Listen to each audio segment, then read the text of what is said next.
Santos foi encaminhada para a guarda municipal. Esta turista de Brasília estava no mesmo bloco e também foi furtada. Eu vi a bolsa aberta, aí quando eu olhei, tinha roubado a minha carteira. Carteira com meu documento de habilitação, cartão do banco e dinheiro.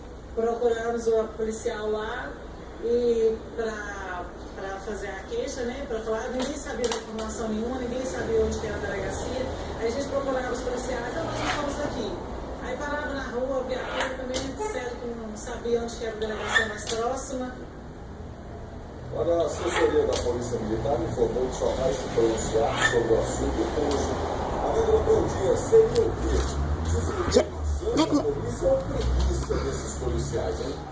Olha, não põe uma coisa nem outra. O policial está na rua para apoiar a população, proteger e conduzir as ocorrências criminais para a delegacia. Isso é o que tem que ser feito, a não ser que a vítima não deseje prestar queixa na delegacia. Ela está ali para isso aí. Se não fez, está errado. Agora, o policial ser abordado pela vítima e perguntar onde fica a delegacia, o cara falar, não sei, ele mora onde? Marte, Júpiter, poxa vida. O mínimo que ele deveria... Fred, corre atrás do seu rabo. Na viatura, não é? Que eu vou te conduzir. Ô, gato meu. De um assalto. Agora eu peço ao fulhão para ficar ligeiro no carnaval. Às vezes o cara toma uma e outra, ou várias, né, velho?